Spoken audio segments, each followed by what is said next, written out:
ദൈവ തിരുനാമത്തിന് മഹത്വം ഉണ്ടായിരിക്കട്ടെ. യേശുക്രിസ്തുവിൽ ഏറെ സ്നേഹമുള്ളവരെ, ക്രൈസ്തവ ലോകം യേശുക്രിസ്തുവിൻ്റെ ജന്മപ്പെരുന്നാൾ ആഘോഷിച്ച് കൊണ്ടാടിയിരിക്കുന്ന ഈ സമയത്ത് പുതുവത്സരം കൂടി കടന്നു വരികയാണ്. എല്ലാ വർഷത്തെ പോലെ ഈ വർഷവും പുതിയതായിട്ട് ജനിക്കുന്നു. നമ്മൾ മാറാൻ ആഗ്രഹിക്കുന്നു. ഒത്തിരി മാറ്റങ്ങൾ നമ്മുടെ ജീവിതത്തിൽ വരുത്താൻ ആഗ്രഹിക്കുന്നുണ്ട്. പലപ്പോഴും നമ്മൾ ആഗ്രഹിച്ചൊന്നും നടക്കാതെ പോകാനും സാധ്യതയുണ്ട്. അതുകൊണ്ട് പലപ്പോഴും നിരാശരായി പോവുകയുണ്ട്. പുതിയ വർഷത്തിൽ പുതിയ തീരുമാനങ്ങളെടുത്ത് പുതുതായി ജീവിക്കണമെന്ന് ആഗ്രഹിച്ച് മുന്നോട്ട് പോയ നമുക്ക് നമ്മുടെ ജീവിതത്തിൽ അത് സാധ്യമാകാതെ പോയതിൻ്റെ വിഷമങ്ങളും വേദനകളും ഒക്കെ നമുക്ക് പലപ്പോഴും ഉണ്ടാകാറുണ്ട്. എന്നാൽ വേദപുസ്തകം പരിശോധിക്കുമ്പോൾ നമ്മളെടുത്ത തീരുമാനങ്ങളോട് എനിക്ക് നിലനിൽക്കാൻ സാധിക്കാതെ പോയ അനേകം വ്യക്തികൾ നമുക്ക് കാണാൻ സാധിക്കും. അവരെല്ലാം പിന്നീട് നിരാശരാകുകയല്ല ചെയ്തു. വീണ്ടും അവർ ശക്തി ആർജിച്ച് അവർ ദൈവത്തിനെ ആശ്രയിച്ച് മുന്നോട്ട് വന്ന് അവർ വീണ്ടും വിശുദ്ധരായി മാറിയ അനേകം പ്രവാചകന്മാരെ നമുക്ക് കാണാൻ സാധിക്കും. അനേകം വ്യക്തിത്വങ്ങളെ നമുക്കതിൽ സന്ദർശിക്കാൻ കാണാനും ഒക്കെ അപ്പോസ്തലന്മാരുടെ ജീവിതമൊക്കെ അങ്ങനെ തന്നെയാണ്.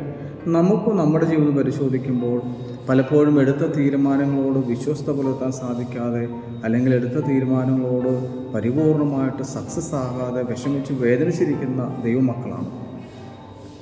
ഇനി ദൈവം എന്നെ സ്നേഹിക്കുമോ? ഇനി ദൈവം എന്നെ കൈക്കൊള്ളുമോ? ഇനി എനിക്ക് ദൈവത്തിൻ്റെ അടുക്കൽ ചെല്ലാൻ പറ്റുമോ? എന്നൊക്കെയുള്ള ആകുലത കൊണ്ട് നിങ്ങൾ വിഷമിച്ചും വേദനിച്ചാണ് ഇരിക്കുന്നതെങ്കിൽ വിലാപങ്ങളുടെ പുസ്തകം 3-ാം അധ്യായം അതിൻ്റെ 21 തൊട്ട് 23 വരെയുള്ള വാക്യങ്ങൾ പറയുകയാണ്. എന്നാൽ ഞാൻ ഒരു കാര്യം ഓർമ്മിക്കുന്നു, അതെനിക്ക് പ്രത്യാശ തരും. കർത്താവിൻ്റെ സ്നേഹം ഒരിക്കലും അസ്തമിക്കുന്നില്ല, അവിടുത്തെ കാരുണ്യം അവസാനിക്കുന്നില്ല. ഓരോ പ്രഭാതത്തിലും അത് പുതിയതാണ്, അവിടുത്തെ വിശ്വസ്തത ഉന്നതമാണ്. ഒരു കാര്യത്തിൽ എനിക്ക് പ്രത്യാശയുണ്ട് പ്രിയമുള്ളവരെ. അതെന്താണെന്നറിയോ? ഓരോ പ്രഭാതത്തിലും എൻ്റെ കർത്താവിൻ്റെ സ്നേഹം പുതിയതാണ്. അതിനൊരു മാറ്റം വരുത്തില്ല. ദൈവത്തിൻ്റെ കാരുണ്യം ഒരിക്കലും അസ്തമിക്കുന്നില്ല. ദൈവത്തിൻ്റെ സ്നേഹം അസ്തമിക്കുന്നില്ല. കാരുണ്യം അവസാനിക്കുന്നില്ല. എനിക്കൊരു പ്രത്യാശ തരുന്നത് ഇതാണ്. നമ്മുടെ പുതുവത്സരത്തിൽ എനിക്ക് ലഭിക്കേണ്ടതായ അനുഗ്രഹം. നമ്മൾ മറ്റു പലതും ആഗ്രഹിക്കുന്നുണ്ട്, ആവശ്യപ്പെടുന്നുണ്ട്. പക്ഷെ അതിനേക്കാൾ ഉപരി ഒരു പ്രത്യാശയുള്ള വർഷമായി മാറണം. എന്താ പ്രത്യാശ?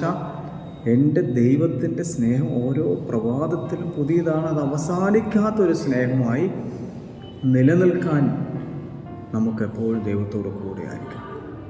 അതുകൊണ്ട് നിങ്ങളെടുത്ത തീരുമാനങ്ങൾ നിരാശയായി പോകാൻ നിൻ്റെ തീരുമാനം അതുകൊണ്ടാണ്. മറിച്ച് ആ തീരുമാനം ദൈവത്തിൻ്റെതായി മാറുമ്പോൾ, ആ തീരുമാനം ദൈവം എന്നിൽ ആഗ്രഹിക്കുന്ന തീരുമാനമാണെങ്കിൽ ദൈവം എനിക്ക് അതിനുള്ള ശക്തിയും ബലവും തരും.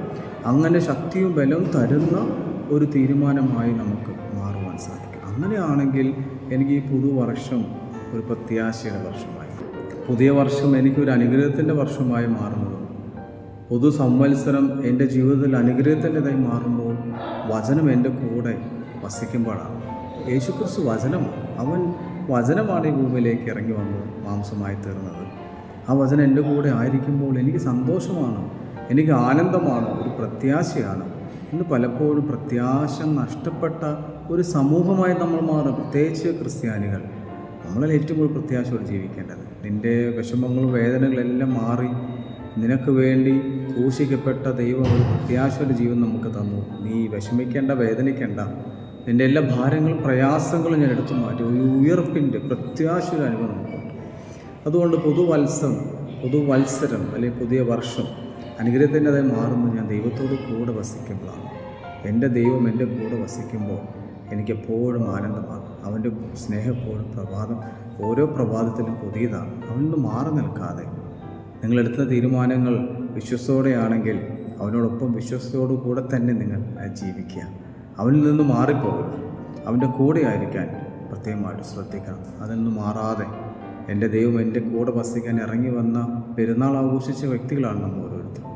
എൻ്റെ കൂടെ ആയിരിക്കാൻ ആഗ്രഹിച്ച ദൈവമാണ്. അതുകൊണ്ട് ദൈവം നമ്മളിൽ നിന്ന് പ്രതീക്ഷിക്കും, നീ എൻ്റെ കൂടെ ആയിരിക്കും. പുതിയ വർഷം അനുഗ്രഹ വർഷമായി ഞാൻ നിനക്ക് തരാം. എൻ്റെ സ്നേഹം ഒരിക്കലും അവസാനിക്കുന്നില്ല, കാരുണ്യം അവസാനിക്കുന്നില്ല.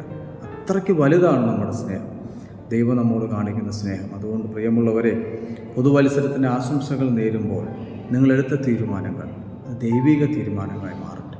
മദ്യപിക്കില്ല, പുകവലിക്കില്ല, പാപം ചെയ്യില്ല, തെറ്റ് ചെയ്യില്ല എന്നൊക്കെ നമ്മൾ തീരുമാനമെടുത്ത് അന്നെല്ലാം വീണുപോയ മനുഷ്യനാണെങ്കിലും വിഷമിക്കേണ്ട, വേദിക്കേണ്ട. ഏശയ്യാ പ്രവാചകൻ നമ്മളോട് പറയുന്നുണ്ട്, നീ എന്തിനെ സംഭ്രമിച്ച് നോക്കും? ഞാൻ നിൻ്റെ ദൈവമല്ലേ? ഞാൻ നിൻ്റെ ഉള്ളം കയ്യിൽ എന്നെ രേഖപ്പെടുത്തിയിട്ടുണ്ട്. ദൈവം നിന്നെ ഓരോരുത്തരും രേഖപ്പെടുത്തിയിട്ടുണ്ട്. നമ്മൾ ഓരോരുത്തരെയും ദൈവം രേഖപ്പെടുത്തിയിരിക്കുന്ന ഉള്ളം കയ്യിലാണ്. എന്ന് വെച്ചാൽ ദൈവത്തിൻ്റെ കരങ്ങളിലാണ് നമ്മൾ ഓരോരുത്തരും. അതുകൊണ്ട് വേദനിക്കുന്ന, വിഷമിക്കുന്ന, നിരാശയിലായിരിക്കുന്ന ദൈവജനം ഒരു സന്തോഷ വാർത്ത, അതല്ലേ കർത്താവിൻ്റെ ജനനം എന്ന് പറയുന്നത്. അന്ധകാരത്തിന് ജനം പ്രകാശം കണ്ടു. ഒരു സന്തോഷ വാർത്ത നമുക്കുണ്ട്. അതാണ് ഗുഡ് ന്യൂസ് എന്ന് പറയുന്നത്. സന്തോഷ വാർത്തയായി മാറുക ഓരോ പ്രഭാതം നമുക്ക് തരുമ്പോൾ. ഇത് പുതിയ വർഷത്തിൽ നിന്ന് മാത്രമല്ല, ഓരോ ദിവസവും നമുക്ക് ദൈവം അത് അനുഗ്രഹത്തിൻ്റെ ദിവസമായി മാറട്ടെ. ദൈവം എല്ലാവരെയും സമൃദ്ധമായിട്ട് അനുഗ്രഹിക്കട്ടെ പ്രാർത്ഥിക്കുന്നു.